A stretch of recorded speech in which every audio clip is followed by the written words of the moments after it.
कैसे हैं दोस्तों। मेरा नाम है रुपेश और आज मैं आपके साथ एक ऐसे टॉपिक पर डिस्कशन करना चाहता हूं जो कि पूरे भारत में एक महामारी की तरह फैला हुआ है। दोस्तों, अगर आप देखिएगा कि ये जो भारत में एक्सटर्नल डेवलपमेंट तो बहुत अच्छा हुआ है, इसमें कोई दो राय नहीं है। क्योंकि हमारा इंफ्रास्ट्रक्चर अब अभी जिस लेवल पे बढ़ा है और बढ़ रहा है, तो नेक्स्ट आने वाले 2-4 साल में ही हम लोग जो जितने भी डेवलपिंग कंट्री या डेवलप नेशन है उसके बराबर या इवन उससे बेहतर हमारे पास इंफ्रास्ट्रक्चर होगा। चाहे वो एयरपोर्ट हो, हाईवेज हो, रोड्स हो, रेलवे स्टेशंस हो, ट्रैक्स हो, बस अड्डा हो, तो ये सब काफ़ी अच्छे बने हैं और इसमें कोई भी दो राय नहीं है।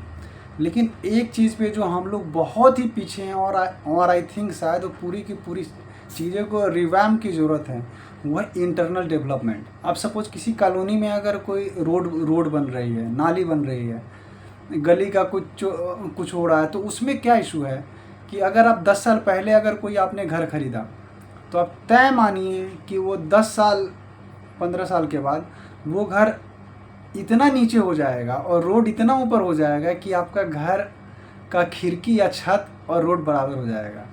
इवन मैं दिल्ली की बात कर रहा और इवन मैं अपने गांव की बात कर रहा हूँ। मैं जब बच्चा था तो वहाँ पे जो 2-4 लोगों ने जो उस समय का जो भी घर है, अभी वो इतना नीचे हो गया है कि आप ऐसे समझिए कि जैसे हाँ ऐसे लगता है जैसे मैं किसी कुआं में जा रहा हूँ। और इवन इतना नीचे हो गया है कि इवन आप ऐसे समझ कि एक मनुष्य के बराबर नीचा ही हो, मतलब नीचा हो गया। तो मुझे ये समझ में नहीं आ रहा कि ऐसा कौन सा डेवलपमेंट है भाई, कि आप अगर रोड बना रहे हो तो डीपीसी तो होनी चाहिए कि जिस लेवल पे रोड बनी है उसी लेवल पे फिर से दोबारा होनी चाहिए। ये कोई रॉकेट साइंस तो है नहीं।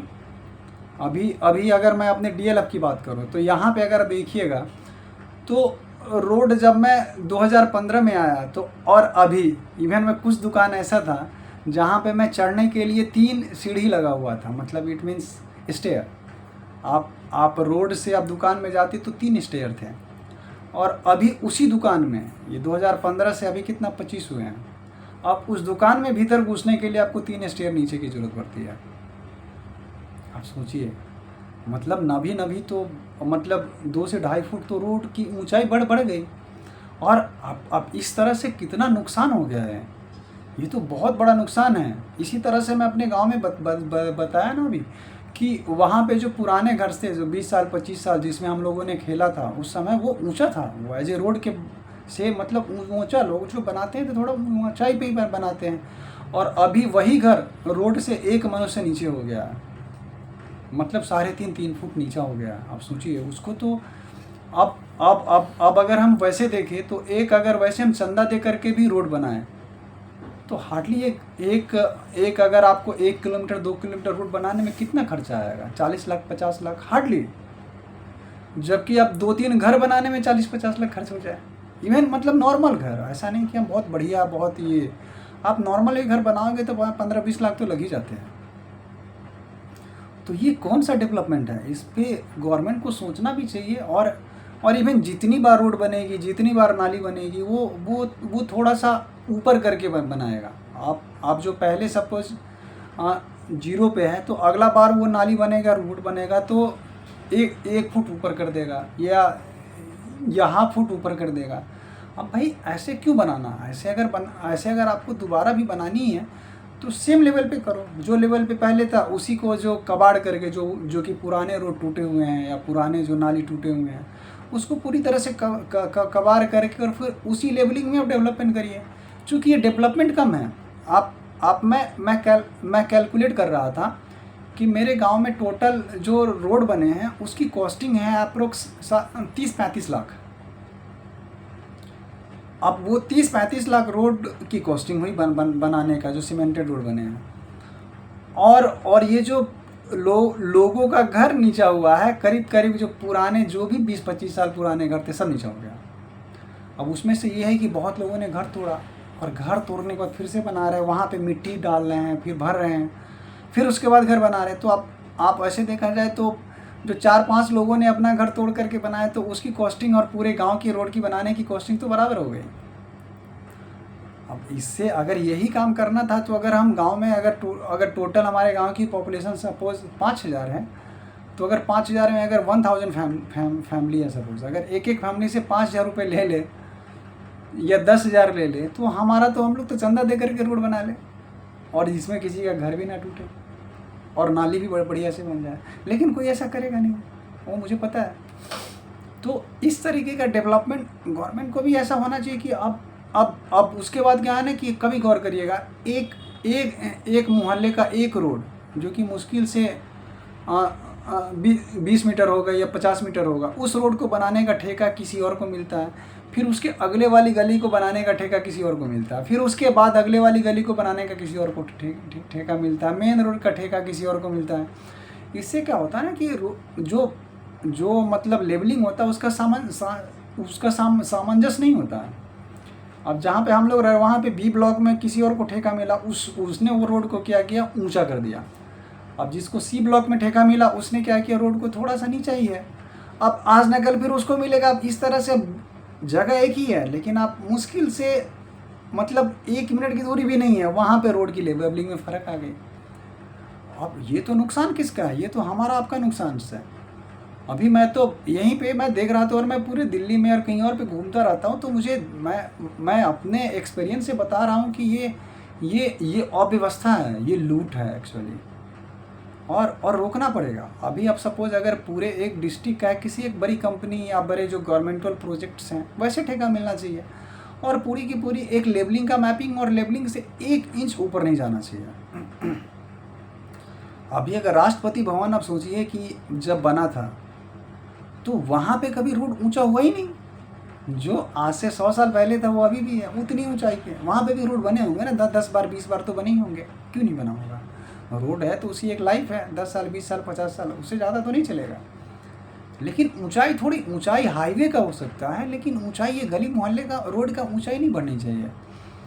एक बार पीवीसी पूरे में अगर मैपिंग हो गई कि भाई इतना ऊंचा है तो उतना ही ऊंचा होना चाहिए। आप लोग 20 लाख 25 लाख 50 लाख ले करके घर बनाते हैं, फिर वो 10-15 साल भी घर नहीं चलते हैं। अब ये घर मैं अपने रिलेटिव के वहीं दिल्ली में जाता हूँ, तो मैं उनका घर, तो अब जो पुराने घर बने थे 1997 या 1995 में, अब वो ऐसा हो गया है कि वो घर और रोड, घर का छत और रोड दोनों बराबर हो गया, सांस लेने का जगह नहीं है। अब ये समस्या है, सांस लेने का जगह नहीं है। आप सोचिए, ऐसा वही नहीं कि वही घर हुआ होगा, बहुत सारे बने होंगे, तो बहुत जो अभी जो ऊंचाई पे हैं तो मतलब मतलब है कि तोड़ा गया होगा।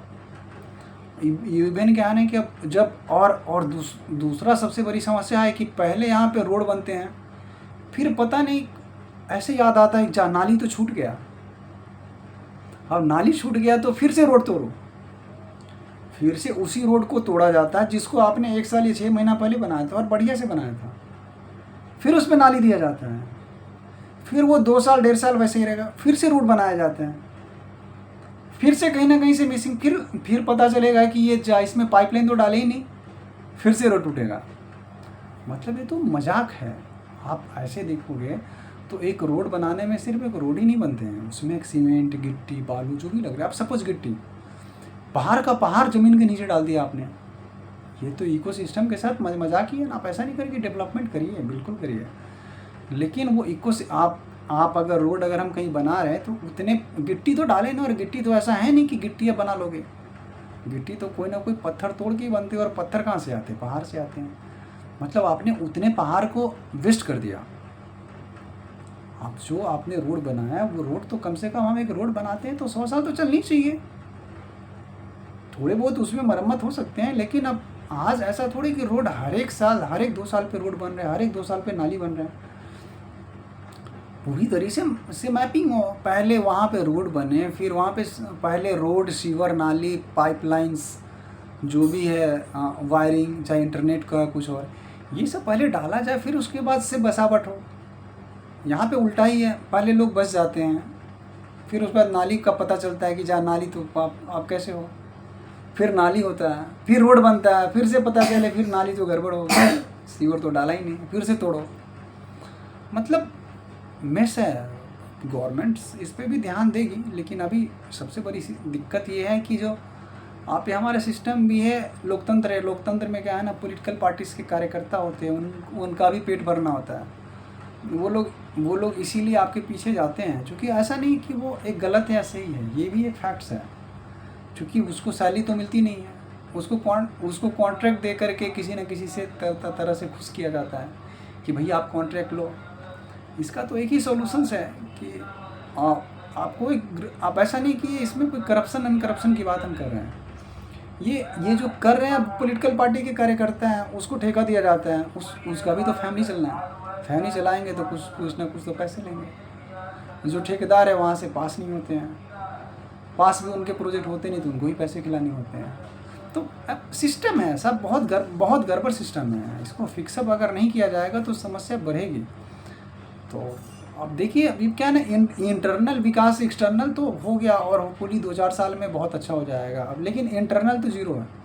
जहाँ पे सेक्टर्स बहुत अच्छे हैं वहाँ पे तो आप गार्डन्स हैं, रोड चौड़े हैं, नाली भी हैं, सीवर भी हैं, लेकिन इंडिया में क्या है ना कि most of the even city भी डेवलप है, वहाँ पे 60 to 70% तो कॉलोनी है, अनऑथराइज कॉलोनी है, यही सब है। तो इसमें तो बहुत बुरा हाल है। और इसके बारे में आपकी क्या ओपिनियन है? अगर आपके भी मोहल्ला में ये हाल है कि आपका घर नीचा हो गया तो ज़रूर अपनी राय दीजिए, क्योंकि ये तो हर घर की कहानी है। मोस्ट ऑफ द लोग तो मोहल्ले और कॉलोनी में ही रहते हैं सिटी में, दिल्ली में तो मोस्टली, बॉम्बे में भी यही हाल है। आपका क्या राय है दोस्तों? आपके मोहल्ला में भी रोड बनने से आपका घर नीचा हुआ है तो ज़रूर बताएं। हाँ, इंतज़ार रहेगा आपके कमेंट का।